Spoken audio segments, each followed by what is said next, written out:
بسم الله الرحمن الرحيم. Bismillahirrahmanirrahim. Assalamualaikum warahmatullahi wabarakatuh.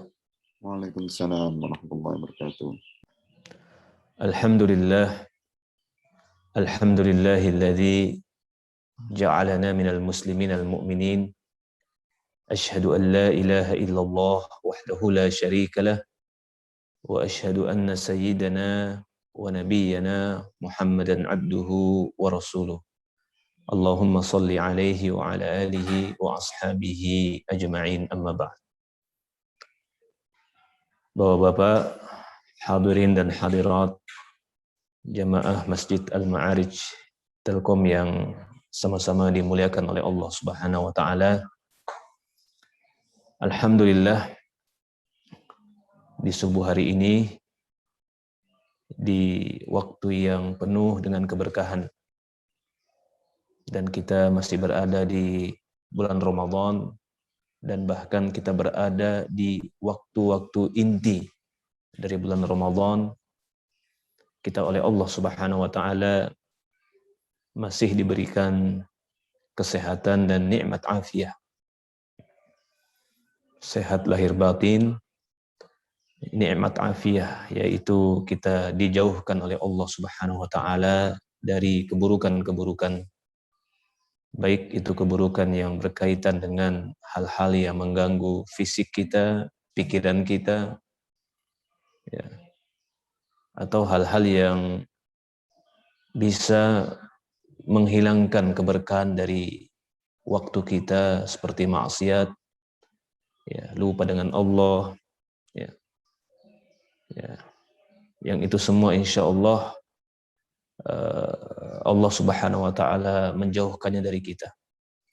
Ya, alhamdulillah, mudah-mudahan Allah Subhanahu wa taala memberikan keistiqomahan kepada kita semua sampai akhir bulan Ramadan, dan keistiqomahan itu oleh Allah terus dijaga sampai kita menutup usia kita dengan husnul khotimah insyaallah. Jamaah hadirin dan hadirat yang dirahmati Allah Subhanahu wa taala, berbicara tentang 10 hari terakhir, ya. Ini tentu mengingatkan kita akan informasi sejarah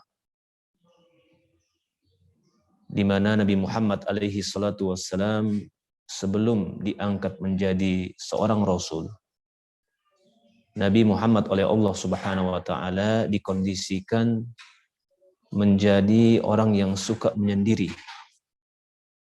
Menyendiri dalam arti Nabi suka merenung dan mencari tempat yang kondusif untuk melakukan tafakkur atau perenungan. Nabi Muhammad SAW hidup di kota Mekah yang saat itu masih dipenuhi dengan tradisi-tradisi dan budaya-budaya Arab jahiliyah. Ya. Bahkan kesesatan yang ada pada orang Arab jahiliyah saat itu adalah mereka mengekspresikan agama mereka dengan membuat berhala-berhala, membuat patung-patung, yang itu mereka yakini sebagai bentuk ekspresi mendekatkan diri kepada pencipta. Ya. Ya. Mereka mengatakan, ma na'buduhum illa liyuqarribuna ilallahi zulfa. Kami tidak menyembah patung-patung itu melainkan sebagai bentuk wasilah. Ya. Bentuk wasilah mendekatkan diri kepada Allah. Ya.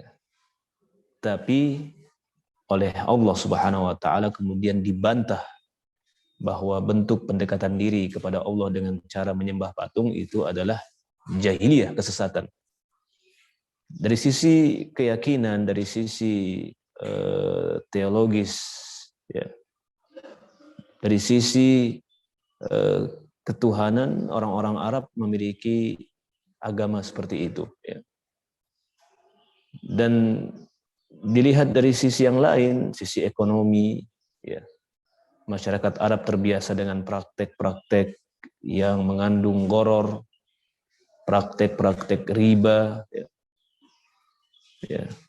Kemudian orang-orang Arab juga dahulu memiliki tradisi terbiasa mengkonsumsi hal-hal yang bisa menghilangkan akal, menghilangkan fungsi akal, yaitu mengkonsumsi khamar. Bahkan khamar itu adalah minuman yang favorit disuguhkan kepada tamu-tamu yang datang ke rumah-rumah mereka. Ya. Nabi hidup dalam kondisi seperti itu. Ya, kemudian Nabi melakukan perenungan, ya, kontemplasi di sebuah tempat yang kita kenal dengan nama Gua Hira. Ya. Selama kurang lebih sebulan Nabi berada di gua itu, lalu Allah Subhanahu wa taala mengutus malaikat Jibril untuk menyampaikan wahyu yang pertama dari Al-Qur'an Al-Karim, yaitu Iqra. Dan wahyu itu atau ayat Iqra bismi rabbikal ladzi khalaq itu turun di Lailatul Qadar, ya. Turun di Lailatul Qadar. Artinya bahwa Nabi Muhammad SAW oleh Allah Subhanahu wa taala untuk menerima qaulan tsaqila, untuk menerima wahyu yang sangat mulia yang di dalamnya terdapat sebuah misi, ya. Itu, ya, Allah kondisikan dengan sebelumnya Nabi Muhammad SAW melakukan tahannuts, ya. Tahannuts itu adalah berdiam diri untuk melakukan perenungan atau ibadah, ya. Dan itu terjadi di bulan Ramadan dan terjadi di 10 hari terakhir, ya. Terjadi di 10 hari terakhir, insya Allah menurut pendapat yang rajih, ya. Nah, kita sekarang berada di hari-hari itu, ya. Kita sekarang berada di hari-hari, insya Allah dalam beberapa hari ke depan ini yang tinggal 8 atau 9 hari ini, ya, kita berada di hari-hari yang dulu Allah Subhanahu wa taala pernah mengkondisikan Nabi Muhammad SAW untuk bersiap-siap menerima wahyu pertama, ya. Dan Nabi SAW menjadikan momen ini atau hari-hari ini setiap tahunnya dalam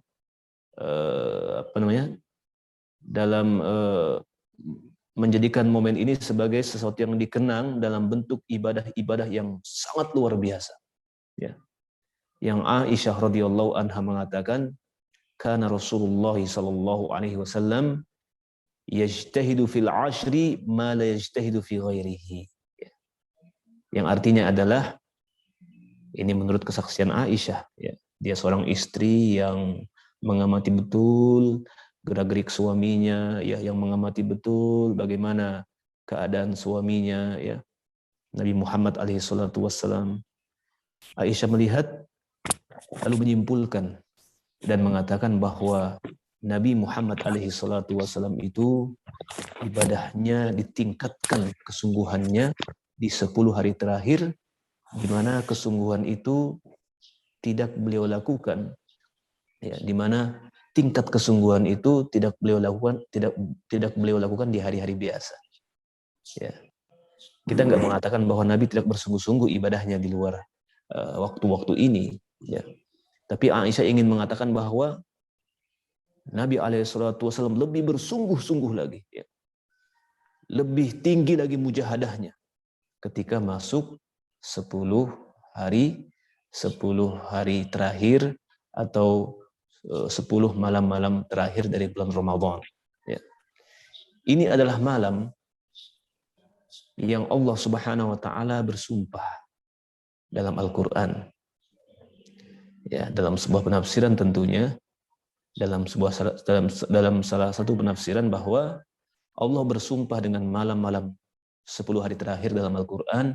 Dalam surah Al-Fajr, Allah Subhanahu wa taala berfirman, wal fajr, demi waktu subuh, walayalin ashr, dan demi malam-malam yang 10. Allah bersumpah dengan malam-malam ini, ya. Kata para ulama, Allah tidak mungkin bersumpah dengan makhluknya, Ya, melainkan pada makhluk itu ada keistimewaan yang harus diperhatikan oleh orang-orang beriman khususnya. Ya. Allah tidak bersumpah dengan makhluknya secara keseluruhan. Ya. Tapi Allah pilih di antara makhluk-makhluk yang Dia ciptakan, termasuk makhluk yang bernama waktu, termasuk makhluk yang bernama 10 malam terakhir. Ya. Allah pilih ya, waktu dan 10 malam terakhir ini sebagai apa? Sebagai alat bersumpah. Ya, menunjukkan bahwa ada keistimewaan yang terdapat di malam-malam ini. Ya, hanya saja keistimewaan itu hanya nampak di mata orang-orang yang ada iman di hatinya. Ya. Keistimewaan malam-malam yang ke-10 bulan Ramadan, ya, dan apa yang harus dilakukan di malam-malam 10 terakhir Ramadan itu nampak jelas, terang, istimewa dan nilainya di mata orang-orang yang dimuliakan oleh Allah Subhanahu wa taala.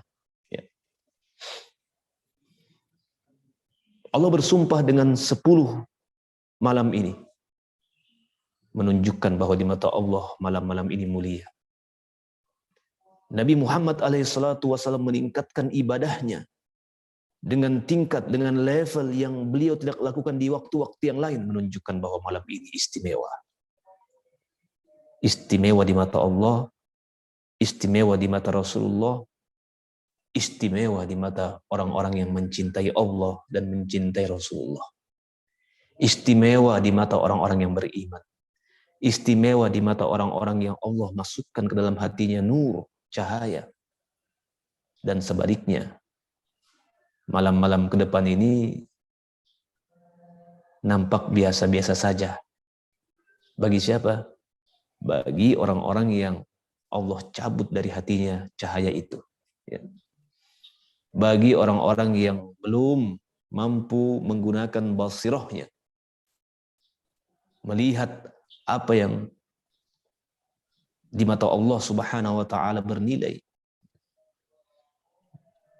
tumpul melihat apa yang di mata Rasulullah SAW bernilai, sehingga masuk malam 10 terakhir Ramadan tidak terlihat ada hal yang istimewa dalam waktu-waktunya. Ya. Rutinitasnya juga seperti biasa. Ya. Rutinitasnya tidak ada hubungan dengan bentuk mengagungkan malam-malam ini. Ya. Ya. Itulah sebabnya ya, kita perlu meminta kepada Allah Subhanahu wa taala doa. Ya. Kita panjatkan kepada Allah Subhanahu wa taala doa, Allahumma arinal haqqa haqqa warzuqna ittiba'ah. Ya Allah, perlihatkan kepada kami kebenaran. Perlihatkan kepada kami yang hak.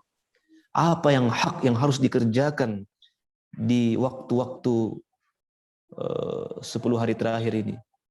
Perlihatkan kepada kami ya Allah, warzuqna ittiba'ah, dan karuniakan kepada kami kemampuan untuk bisa mengamalkan, mengikuti kebenaran itu. Ya, minta kepada Allah. Itu yang paling pertama yang harus dikuatkan. Nabi Muhammad adalah orang yang paling bertakwa. Para sahabatnya adalah orang-orang yang Masya Allah terdepan dalam ketakwaan, berkompetisi dalam medan-medan ketakwaan. Tapi mereka tidak pernah meninggalkan doa kepada Allah untuk dimudahkan, untuk mendapatkan ma'unah, kemudahan dari Allah Subhanahu wa taala agar bisa menikmati kebaikan di waktu-waktu ini. Bukankah Nabi Muhammad SAW di antara doanya adalah Allahumma a'inni ala dzikrika wa syukrika wa husni ibadatik. A'inni ya Allah, tolong aku untuk mengingatmu. Ya. A'inni ala dzikrik. Kita nggak mungkin bisa mengingat Allah selalu tanpa bantuan dari Allah Subhanahu wa taala.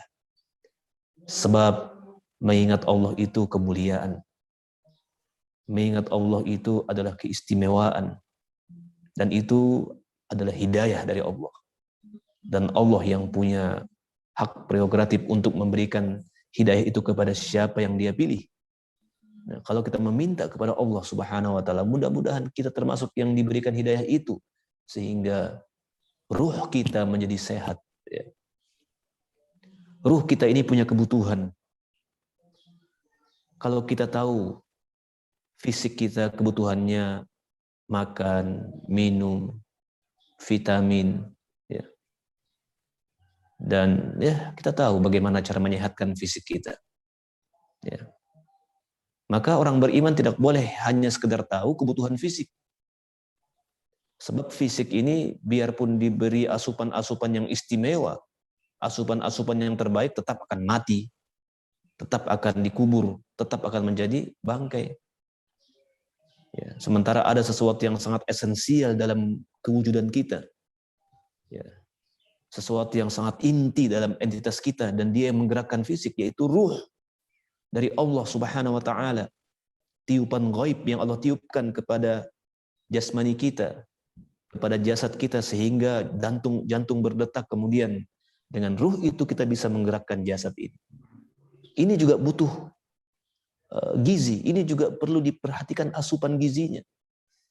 Ya, dan asupan gizi itu adalah mengingat Allah Subhanahu wa taala, ya. Kita sholat intinya apa? Ingat Allah. Sholat yang tidak ada ingat Allahnya, sholat yang tidak khusyuk, lagi berdiri lain yang diingat, lagi ruku lain yang diingat, lagi sujud tidur. Ini kehilangan fungsinya, kehilangan esensinya. Padahal Allah berfirman, aqimis sholata li dzikri. Tegakkanlah salat untuk mengingatku. Sebab mengingat Allah adalah asupan yang sangat penting untuk rohani kita. Banyak mengingat Allah. Demikian pula membaca Al-Quran, demikian pula bersedekah. Orang bersedekah itu, ya, di samping ini merupakan ibadah sosial, ya. Intinya kan lillahi ta'ala. Ya. Dia bersedekah dan dia yakin sedang dilihat oleh Allah. Lalu tenang perasaannya, ikhlas hatinya. Ikhlas hatinya di dalam beribadah, di dalam bersedekah, di dalam memberikan, ya, kontribusi-kontribusi untuk perjuangan umat. Ya. Ya. Ruh itu harus aktif selalu, harus ingat Allah selalu. Makanya semua amalan itu kata Allah, kata Nabi SAW, innamal a'malu binniyat. Sesungguhnya amalan-amalan itu berdasarkan niatnya lillahi ta'ala. Sebab amalan kalau bertolak dari niat yang benar lillahi ta'ala, maka bermakna zikir. Pasti bermakna zikir dan ruh menjadi sehat. Ya. Ruh menjadi sehat. Disinilah kita kemudian harus meyakini bahwa kita harus banyak-banyak meminta ma'unah dari Allah Subhanahu wa taala. Ya Allah, tolong aku untuk senantiasa dapat mengingat-Mu. A'inni ala dzikrika wa syukrika, dan bersyukur kepadamu. Wa husni ibadatik, dan mampu untuk menunaikan ibadah yang terbaik kepadamu. Serahkan semuanya kepada Allah terlebih dahulu, kemudian baru kita bermujahadah, berikhtiar. Agar ibadah kita benar-benar ibadah yang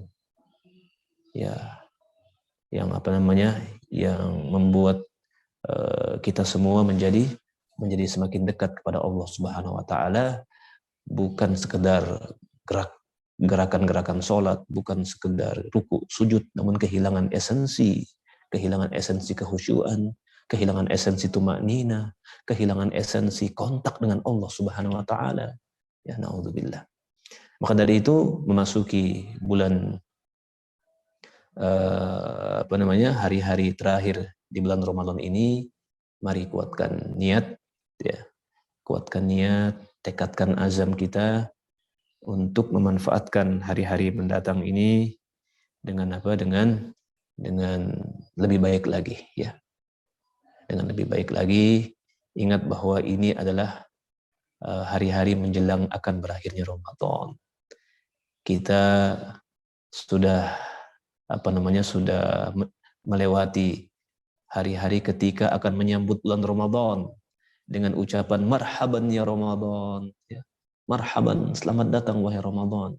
Banyak spanduk-spanduk yang tergantung di halaman-halaman masjid bertuliskan marhaban ya Ramadan.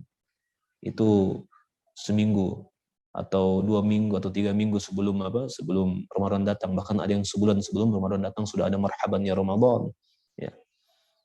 Tak terasa waktu terus bergulir dengan sangat cepatnya. Kita sekarang sudah lagi tidak mengatakan marhaban ya Ramadan, tapi wada'an ya Ramadan. Selamat tinggal wahai Ramadan. Kalau kita sudah keluar dari bulan Ramadan, maka ibadah kita di mata Allah sudah tidak sama bobotnya ketika kita kerjakan di bulan Ramadan. Ya. Pintu-pintu surga kembali ditutup, pintu-pintu neraka kembali terbuka, ya. Dan para setan kembali beraksi lebih maksimal lagi untuk menggoda kita. Ya. Ya. Nah, itu kalau sudah di luar Ramadan. Tapi alhamdulillah kita masih berada di bulan Ramadan dan masih tersisa hari-hari, malam-malam yang tentu sangat istimewa. Tinggal 9 hari lagi insya Allah, ya. Mari kita tekadkan, ya, saling mengingatkan di antara kita. Ya, tanpa terkecuali saya juga harus diingatkan dengan kawan-kawan semuanya. Ya. Ini adalah hari untuk kita maksimal di sini. Kenapa harus maksimal? Ya karena Nabi yang mengajarkan. Ya. Karena Nabi yang mengajarkan. Kita kan cinta Nabi, kita kan ingin meneladani Nabi, maka kita maksimalkan. Nah, yang dimaksimalkan oleh Nabi SAW di malam-malam ini adalah berdoa kepada Allah Subhanahu wa Ta'ala. Dan saya langsung saja kepada kesimpulan bahwa di malam-malam Ramadan ini ada satu malam yang kalau seseorang beribadah di malam itu, maka ibadahnya di mata Allah lebih baik daripada ibadah selama 1000 bulan di luar malam itu. Ya. Kalau seseorang sedekah di malam itu, maka sedekahnya lebih baik daripada sedekah selama 1000 bulan di luar malam itu. Ya. Ya. Hanya saja, ya, saya lebih kepada pandangan yang mengatakan bahwa malam Lailatul Qadar ini, ya, memang dapat hampir dipastikan terjadi di malam-malam ganjilnya, ya, di malam-malam ganjil dari malam-malam Lailatul Qadar, dari malam-malam 10 hari terakhir. Tapi mengenai persisnya kapan, ini misterius. Ya, ini sesuatu yang misteri. Ya. Tidak bisa dipastikan, meskipun ada pendapat-pendapat dan masing-masing ada dasarnya, apakah itu malam di malam 21 atau malam 23 atau malam 25, ya. Tapi memang nampaknya lebih nampak hikmahnya ketika Allah menyembunyikan persisnya di malam apa itu malam Lailatul Qadar, ya. Ya. Jadi dalam sebuah hadis Nabi, ya, hampir-hampir Allah Subhanahu wa Ta'ala memperlihatkan kepada Nabi Muhammad SAW mengenai kapan itu persisnya malam Lailatul Qadar. Ya, hampir saja. Ya, ketika Nabi mau menyampaikan kepada para sahabatnya, tiba-tiba di masjid ada yang sedang berkelahi. Ya. Ya, ada yang, ini saya bacakan hadisnya, ya. Ada yang sedang kelahi. Ada 2 orang yang sedang berkelahi. Lalu Nabi mengatakan, Inni kharajtu li ukhbirakum bi Lailatul Qadar. Aku ini keluar dari rumah menemui kalian untuk memberitahukan kapan itu malam Lailatul Qadar. Wa innahu talaha fulan wa fulan. Tapi ada 2 orang yang saling bertengkar. Farufi'at. Lalu malam itu oleh Allah menjadi dirahasiakan. Malam itu dirahasiakan kembali oleh Allah. Wa asa an yakuna khairal lakum. Ya, mudah-mudahan ini adalah kebaikan untuk kalian. Ya. Iltamisuha, maka dari itu kejar malam itu, cari malam itu di malam yang ke-23, malam ke-25 dan malam ke-27, ya. Ya. Itu hadis ini ada hadis seperti itu. Jadi ini malam hampir oleh Allah oleh Allah melalui Rasulullah SAW dibuka untuk umat. Tapi tidak jadi karena apa? Karena Nabi melihat ada 2 orang berkelahi. Ya, sebelum saya masuk kepada bagaimana kemudian kita mencontoh Nabi SAW di malam ini, saya ingatkan akan satu poin, ya, bahwa bertengkar antara sesama kaum muslimin itu sebab hilangnya keberkahan. Ya. Malam Lailatul Qadar itu hampir saja disampaikan oleh Nabi SAW, tapi menjadi hilang atau menjadi terlupa oleh Nabi dikarenakan Nabi melihat ada 2 orang bertengkar. Jadi 2 orang saja yang bertengkar mengakibatkan menjadi apa? Menjadi tersembunyikan itu kapan persisnya malam Lailatul Qadar itu. Ya. Itu kalau 2 orang yang bertengkar. Bagaimana kalau yang bertengkar 2 partai, ya. Bagaimana kalau yang bertengkar itu 2 paguyuban atau 2 kelompok masyarakat kan, ya. Itu makin banyak berkah yang hilang. Ya, makin banyak berkah yang hilang. Ya, sehingga maksudnya apa? Maksudnya mari kita berusaha terus untuk menghindari hal-hal yang bisa memicu permusuhan di antara kaum muslimin. Ya. Bahkan berdebat saja Nabi nggak suka, meskipun benar, ya, berdebat, ya. Ya. Nabi memberikan jaminan untuk orang yang meninggalkan debat, ya, ana za'imun bi baitin fi rabadil jannah. Aku menjamin untuk seseorang yang meninggalkan debat kusir, aku jamin untuknya rumah di pinggiran surga. Meskipun dia benar dalam debatnya. Nabi tinggalkan, ya. Nabi arahkan umatnya untuk jangan berdebat. Kalau berdialog, ya, dengan adab, dengan menjaga ukhuwah Islamiyah, persaudaraan, ya, dengan narasi-narasi yang yang akademik lah, narasi-narasi yang bagus, ya. Ya, menjaga agar jangan sampai ada ketersinggungan, itu silahkan, bagus itu, ya, dialog keilmuan. Tapi kalau berdebat kusir yang bisa memicu adanya permusuhan, ini Nabi nggak suka, dan gara-gara seperti ini akhirnya hilang, ya, hilang informasi tentang kepastian kapan itu malam Lailatul Qadar, ya. Nah, maka dari itu kita harus ingat bahwa, ya, ini malam adalah malam yang memang berpindah-pindah, ya. Tidak ada kepastian persisnya di malam witir yang mana, ya.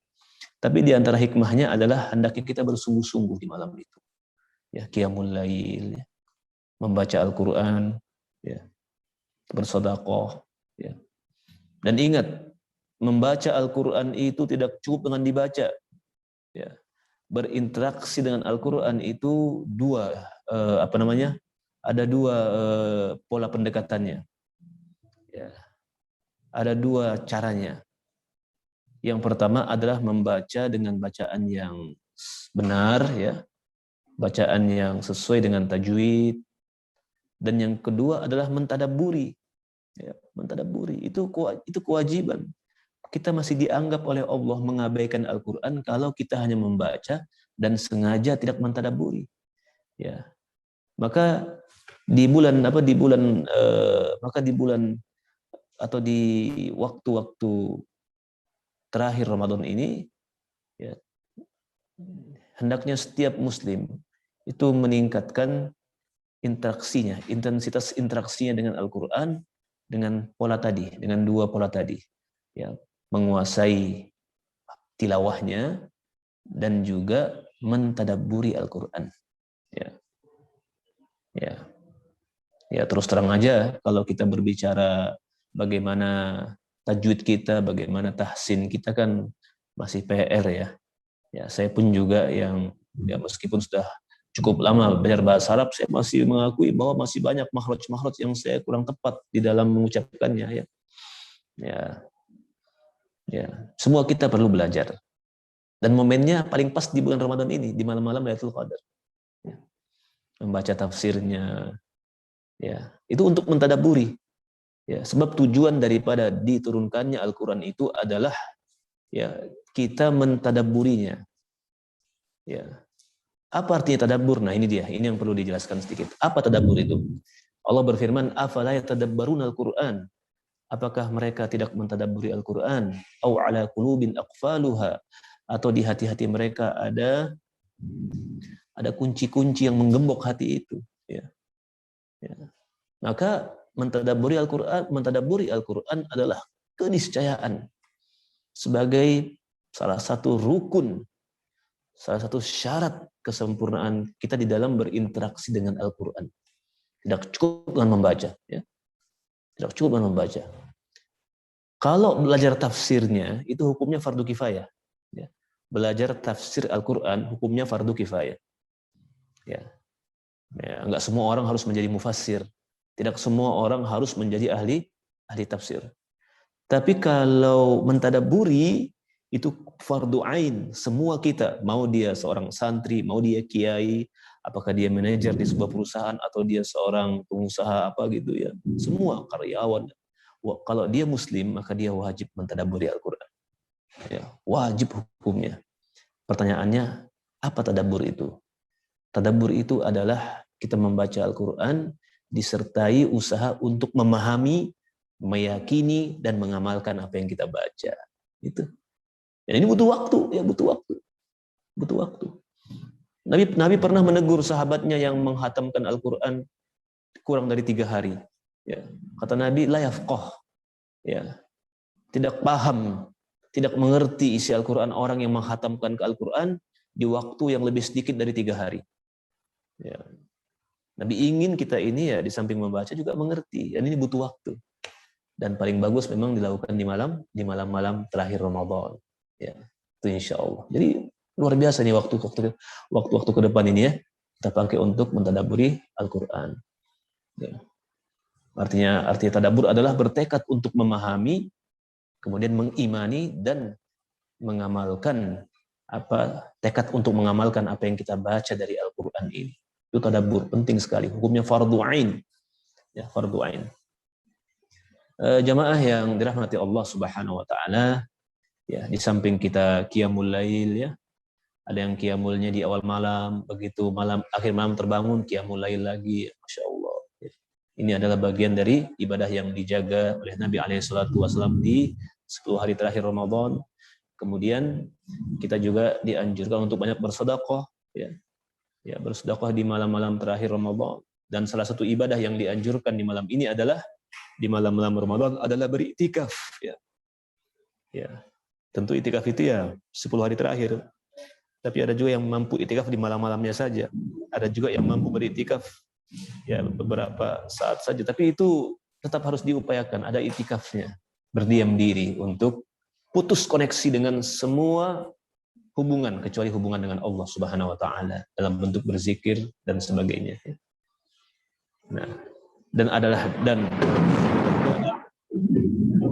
dan doa yang sangat dianjurkan oleh Nabi SAW sebagaimana yang beliau ajarkan kepada Aisyah radhiyallahu anha ketika berusaha untuk mendapatkan fadilah malam Lailatul Qadar. Doanya adalah Allahumma innaka afuun tuhibbul afwa fa'fu anna. Fa'fu anni. Ya Allah, sesungguhnya Engkau adalah Rabb yang Maha Penyayang. Tuhibbul afwa, Engkau mencintai sikap pemaaf itu. Sikap memaafkan itu. Fa'fu anna, maka maafkanlah aku. Ya, kalau Allah sudah memaafkan kita, maka Allah menjadi suka dengan kita. Allah ridho dengan kita. Kalau Allah sudah ridho dengan kita, maka apapun yang kita inginkan pasti akan diwujudkan oleh Allah Subhanahu wa taala, khususnya nanti di akhirat. Kita akan dimasukkan ke dalam Jannatun Na'im, ke dalam kehidupan kebahagiaan yang abadi karena Allah ridho dengan kita, karena Allah memaafkan kita, ya. Nah, itu doanya yang dibaca di malam-malam Lailatul Qadar. Alhamdulillah, pada intinya bahwa mari kita berusaha untuk saling mengingatkan di antara kita untuk terus manfaatkan ini hari-hari terakhir, ya, agar lebih maksimal lagi, ya. Yang kita usahakan lebih baik dari hari-hari sebelumnya, dan kita berdoa, ya, berdoa dan berikhtiar, bertekad agar akhir dari kebersamaan kita dengan Ramadan adalah husnul khatimah. Ingat bahwa Nabi mengatakan al-ibratu bil khawatim. Sesungguhnya nilai suatu amalan itu diukur dari ujung akhirnya. Ya. boleh di awal mungkin belum maksimal, di pertengahan belum maksimal, tapi di akhir jangan sampai dalam kondisi yang sama. Tutup dengan yang terbaik, ya, yang biasa disebut dengan husnul khatimah. Dan insya Allah kalau Allah Subhanahu Wa Taala terima amalan kita, maka kita nanti akan dibantu oleh Allah untuk menutup usia kita dengan husnul khatimah juga insya Allah. Amin amin rabbal alamin. Demikian apa yang dapat saya sampaikan. Mohon maaf jika ada hal-hal yang kurang berkenan. Wabillahi taufiq wal hidayah. Wassalamualaikum warahmatullahi wabarakatuh. Kita menanggapi pertanyaan, Pak, ya. Apa pertanyaannya? Yang pertama, jika kita giat beribadah di bulan Ramadan dan mendapatkan pahala yang dilipat ganda, apakah ini salah niat? Yang kedua, Nuzulul Quran biasanya dirayakan pada tanggal 17 Ramadan. Padahal pada beberapa keterangan disebutkan bahwa Al-Quran diturunkan pada malam Lailatul Qadar yang terjadi pada salah satu malam pada tanggal-tanggal ganjil di 10 malam terakhir. Bagaimana pendapat Ustaz? Yang pertama adalah beramal untuk mendapatkan pahala. Ya. Beramal untuk mendapatkan pahala. Tentu amalan yang mendapatkan pahala itu dua syaratnya. Ya. Syaratnya yang pertama adalah lillahi ta'ala, ya, mengikhlaskan niat karena Allah Subhanahu Wa Taala. Yang kedua sesuai dengan sunnah Rasulullah Shallallahu Alaihi Wasallam atau sesuai dengan tuntunan dan kaifiat yang diajarkan oleh Nabi Muhammad Shallallahu Alaihi Wasallam. Dan seseorang ketika beramal lalu mengharap agar dengan amalannya Allah menghapuskan dosa-dosanya, dengan amalan Allah mengangkat derajatnya, itu secara manusiawi adalah wajar, ya. Ya, secara manusiawi adalah wajar. Ya, kita niat lillahi ta'ala dan kita pun juga mengharapkan fadilah dari amal kita, dari keikhlasan kita. Itu adalah sangat manusiawi sekali. Ya. Jadi Allah Subhanahu Wa Taala menggambarkan para nabi, menggambarkan orang-orang sebelum kita dari para rasul itu di dalam beribadah, ibadah mereka itu khaufan wa rahaba, ya. Ya. Jadi ibadah mereka itu dicampuri dengan apa? Perasaan harap-harap cemas, ya. Ya. Perasaan mengharap pahala dari Allah dan takut untuk dimasukkan. Ya, jangan sampai ibadah karena nggak sempurna, karena tidak diterima Allah, akhirnya menjadi sebab kemudian sengsara di kehidupan akhirat. Ya. Nah, maka dari itu mereka berusaha mengikhlaskan niatnya lillahi ta'ala. Ya. Jadi ini nggak boleh dipisahkan sesungguhnya, ya. Jangan dipisahkan bahwa saya mau beribadah untuk Allah saja. Saya nggak butuh amal. Terserah Allah. Saya beribadah untuk Allah. Terserah Allah mau azab saya di neraka, terserah Allah. Ini kayaknya nggak bisa dinalar dengan akal sehat, ya. Ya. Ya. Jadi jangan dipisahkan. Ya, kita berniat untuk mendapatkan ridha Allah lillahi ta'ala dan kita pun juga mengharap-harap agar Allah memberikan balasan yang terbaik buat kita. Ya. Itu fitrah, itu yang seperti itu, manusiawi sekali. Ya. Agama Islam ini adalah agama yang sejalan dengan fitrah manusia. Allah paham betul apa motivasi kita. Allah paham betul apa yang membuat jiwa kita ini terstimulus untuk mengerjakan sesuatu. Jangan sampai orang beribadah bukan untuk lillah, tapi hanya untuk surga saja juga nggak bisa. Ya. Nggak bisa. Saya mau beribadah kepada Allah supaya saya masuk surga. Nggak apa-apa Allah nggak ridho dengan saya. Penting surganya. Nah, itu juga nggak bisa, ya. Ya. Ada orang ngomong begini. Saya mau sholat, ya saya juga nggak tahu kenapa saya sholat ini. Kalau seumpama azab kubur itu ada, ya dengan sholat saya selamat, alhamdulillah. Kalau nggak ada juga nggak apa-apa. Ini nggak begini cara mengimani sesuatu hal yang diajarkan Nabi Muhammad SAW. Ya. Kita ini beribadah kepada Allah lillahi ta'ala, mengharapkan apa? Mengharapkan ridho dari Allah Subhanahu Wa Taala. di samping itu ya kita juga berharap secara manusiawi ya balasan-balasan yang terbaik yang Allah janjikan kepada kita. Ya, ini manusiawi sekali, jangan dipisahkan. Tidak perlu dipisahkan. Ya. Ya. Nggak mungkin kita mengatakan saya mau beribadah kepada Allah, kemudian setelah itu saya nggak dihidupkan lagi, ya nggak masuk surga nggak apa-apa, yang penting saya mau beribadah karena Allah. Itu juga nggak mungkin, itu bahasa dimengerti ya, baik secara syariah maupun secara akidah ya. Ya. Karena Allah memiliki, Allah tuh maha bijak. Allah maha bijak. Di antara bukti sifat kemahabijaksanaannya, faman ya'mal mithqala dzarratin khairan yarah. Barang siapa yang mengerjakan seberat biji sawi dari kebaikan, dia pasti akan melihat hasilnya. Ya. Allah maha bijaksana. Allah maha sempurna, maha bijaksananya. Hal jazaul ihsan illal ihsan. Tidakkah balasan kebaikan melainkan kebaikan pula. Nah, jadi yang berbuat baik Allah balas dengan kebaikan pula. Ya, jadi surganya insya Allah itu buat orang-orang yang baik. Ya, maka mudah-mudahan ya ibadah kita oleh Allah dimudahkan, diberikan taufik ya. Kita oleh Allah dikuatkan untuk bisa menikmati ibadah kita ya. Dan nanti di kehidupan akhirat ya insya Allah Allah Subhanahu Wa Taala akan membalasi semua yang kebaikan yang kita kerjakan dengan kebaikan yang lebih besar lagi insya Allah. Ya, seperti itu. Ya, saya kira ini adalah satu hal yang sudah bisa jelas dimengerti ya.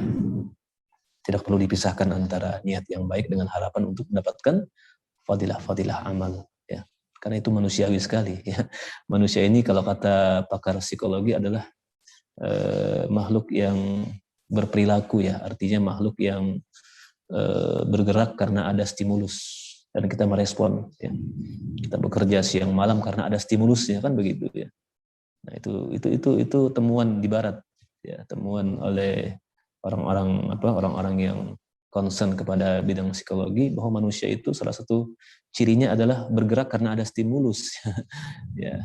Dan agama Islam ini agama yang sangat sejalan dengan fitrah manusia ya. Semua ada motifnya yang membuat kita kemudian tergerak ya. Tapi kemudian Allah mengarahkan kita agar kita di dalam beraktivitas itu lebih bernilai ibadah ya. Bukan sekedar hanya merespon stimulus-stimulus yang tidak ada hubungannya dengan kemaslahatan ukhrawi kita.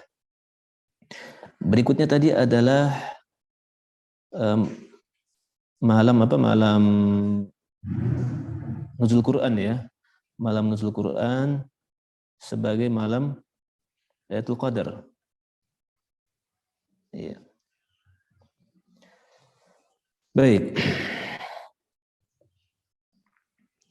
Ini saya akan bacakan di sini beberapa penjelasan dari para ulama kita mengenai apakah Lailatul Qadar itu terjadi di malam 17 Ramadan ya. Ya. Tentu seperti yang pernah saya sampaikan, bahwa malam Lailatul Qadar ini adalah malam yang memancing perbedaan di antara para ulama mengenai kapan persisnya malam itu kan ya. Dan perbedaan para ulama mengenai hal ini sampai mencapai 40 pendapat. Ya. Kapan persisnya malam Lailatul Qadar. Ya. Dan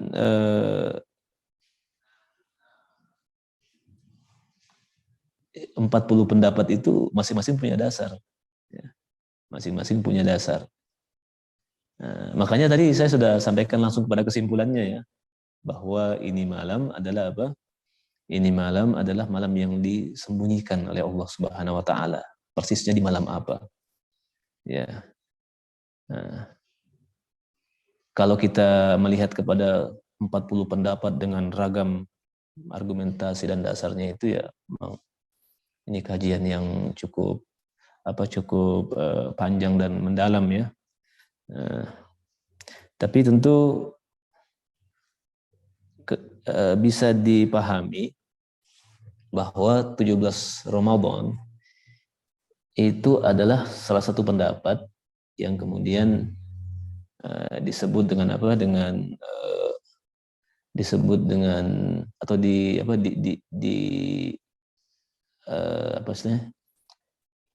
dijaga ya oleh sebahagian ulama sebagai sebuah tanda bahwa itulah Lailatul Qadar ya. Ada dasarnya ya. Saya bacakan ya, tapi kita sudah jelas dari hadis-hadisnya ya bahwa Rasulullah SAW memerintahkan kita untuk mengejarnya di 10 hari terakhir ya. Ini ayat hadisnya, dan ini hadis atau dasar dalil yang menetapkan bahwa Lailatul Qadar itu adalah di malam ke-17 itu adalah penafsiran ayat ya. Adalah penafsiran ayat di mana para ulama mencoba untuk melakukan satu penelitian, pendekatan dengan pendekatan histori ya. Jadi peristiwa perang Badar itu kan oleh Allah disebut sebagai Yaumal Furqan, Yaumal Taqal Jam'an ya. Didekati, diteliti ya, perang Badar itu terjadi pada 17 Ramadan ya, Yaumal Furqan ya. Allah menyebutnya Yaumal Furqan, dan kata-kata Furqan ini dikaitkan lagi dengan apa? Dengan ayat Allah yang lain ya, yang merupakan penjelas bahwa Al-Furqan itu adalah malam turunnya Al-Qur'an. Fihi yufraqu kullu amrin hakim, kata Allah. Di malam itu yufraq ya. Dipisahkan, diperjelas kullu amrin hakim, segala urusan yang bijak ya, bijaksana. Maka dari itu ya seperti yang kita telah pahami bahwa perbedaannya sangat banyak dari para ulama mengenai kapan persisnya Lailatul Qadar itu ya. Cuman hadis-hadis yang berbicara tentang bahwa itu malam di 10 hari terakhir, khususnya di hari-hari witir, itu sangat kuat sekali ya. Sangat kuat sekali. Ya, Nabi Muhammad sebenarnya sudah mau menyampaikan itu malam kapan itu ya. Malam kapan, tapi karena ada yang bertengkar tadi itu ya, karena ada yang berselisih pendapat ya, jadi oleh Nabi SAW kemudian tidak ditampakkan ya, atau Nabi kemudian tidak bisa menampakkan itu karena melihat ada permusuhan. Jadi memang masih misteri ya, masih misteri.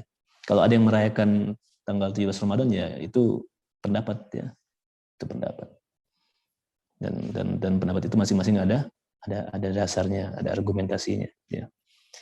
Maka memang ya yang maksimal Ramadannya sejak awal ya insya Allah pasti dapat kan ya. Tapi karena kita memegang pendapat yang lebih kuat lagi bahwa itu di malam-malam hari terakhir, maka maksimalkan yang 10 hari terakhir ini ya. Terlepas dari perbedaan-perbedaan mengenai kapan persisnya malam itu. Kita pun juga yang di 10 malam terakhir ini ya, mungkin ada yang berpandangan, oh saya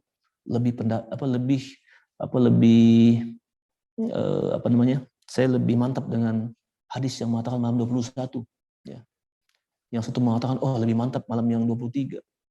Yang satu mengatakan oh saya lebih yakin dengan hadis yang mengatakan malam 27 ya. Ya silakan. Tapi sebenarnya intinya kan bagaimana supaya maksimal di bulan-bulan Ramadan ini. Ya. Ini saya bilang tadi adalah malam yang misterius, persisnya kapan? Malam yang misteri, persisnya kapan? Ya. Intinya kita diajak oleh Allah Subhanahu Wa Taala untuk maksimal di dalam bulan Ramadan ini. Ya. Ada yang mengatakan malam 17, ada yang mengatakan malam 21, 23. Ya. Ya. Begitu Pak insya Allah ya. Jadi itu pendapat kalau seandainya ada yang mengatakan Quran itu atau Lailatul Qadar itu turun di tanggal 17 Ramadan. Ya. Allahu a'lam bishawab. Baik, saya kondisikan dulu kabelnya nih. Ya, kita tutup pengajian kita dengan sama-sama berdoa kepada Allah Subhanahu wa taala. Kita memohon mudah-mudahan segala apa yang telah kita lakukan dari kebaikan-kebaikan, ya, bacaan Quran, puasa, sedekah, ya, oleh Allah Subhanahu wa taala diterima, ya, sebagai satu pahala yang akan memberatkan timbangan amal baik kita insyaallah. Mari kita berdoa dengan sama-sama baca surah Al-Fatihah. A'udzubillahi minasyaitonirrajim. Bismillahirrahmanirrahim. Alhamdulillahi rabbil alamin arrahmanir rahim maliki yaumiddin iyyaka na'budu wa iyyaka nasta'in ihdinas siratal mustaqim siratal ladzina an'amta 'alaihim ghairil maghdubi 'alaihim waladdallin amin. Alhamdulillahi hamdan نعمين حمد الشاكرين حمدا يوافي نعمه ويكافي مزيده يا ربنا لك الحمد كما ينبغي لجلال وجهك الكريم وعظيم سلطانك اللهم صل وسلم وبارك على نبينا محمد وعلى آله وصحبه أجمعين ربنا ظلمنا أنفسنا وإن لم تغفر لنا وترحمنا لنكونن من الخاسرين اللهم أعنا في هذا العشر الأخير على الصيام والقيام والإطعام ومدارسة القرآن ربنا هب لنا من أزواجنا وذرياتنا قرة أعين واجعلنا للمتقين إماما Ya Allah, ya Arhamar Rahimin, Tuhan yang Maha Pemurah lagi Maha Pengasih, kuatkanlah kami untuk senantiasa memperbanyak zikir kepadamu, menunaikan amanah-amanah ibadah dengan sesempurna yang Engkau harapkan, yang Engkau pinta dari kami. Ya Allah, bantulah kami di 10 hari terakhir ini untuk menyempurnakan puasa, menyempurnakan qiyamul lail, menyempurnakan bacaan Al-Quran, dan menyempurnakan ibadah-ibadah sosial, sedekah, seperti sedekah dan yang lainnya. Ya Allah, kami memohon kepadamu agar Engkau berikan keberkahan pada usia kami, pada keluarga kami, pada anak-anak kami, pada pasangan hidup kami, pada harta kami. Jadikanlah hidup kami hidup yang penuh dengan keberkahan. Tidak ada waktu yang berlalu, melainkan semakin membuat diri kami mendekat kepadamu, ya Allah. Ya Allah, Tuhan yang Maha Pemurah, lagi Maha Penyayang, sayangilah kami. Sayangilah kedua orang tua kami. Ampuni mereka berdua, ya Allah. Maafkan dan ampuni mereka berdua. Serta sayangilah mereka, ya Allah, sebagaimana mereka menyayangi kami ketika masih kecil.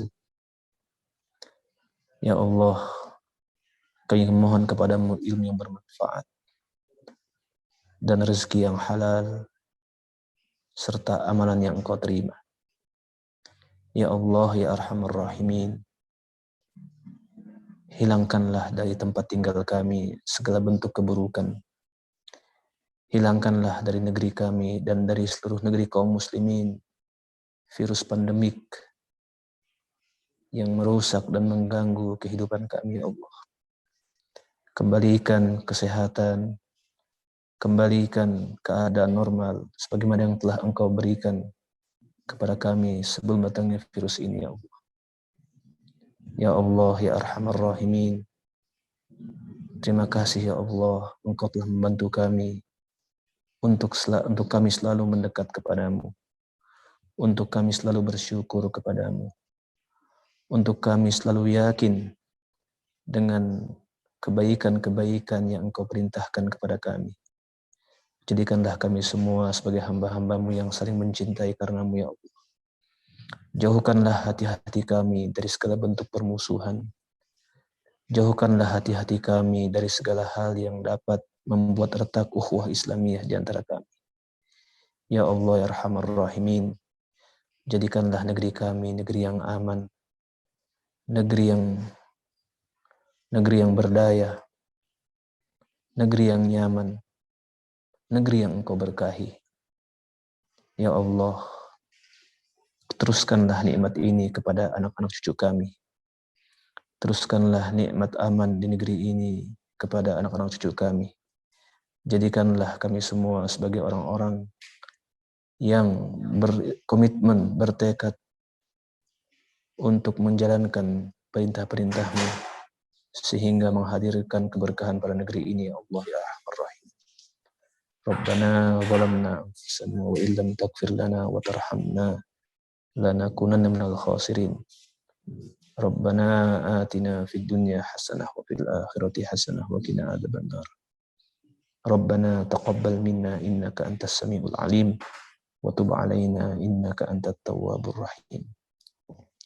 Subhana rabbika rabbil izzati amma yasifun wa salamun alal mursalin walhamdulillahi rabbil alamin. Wa akhiru da'wana alhamdulillahi rabbil alamin. Wassalamualaikum warahmatullahi wabarakatuh.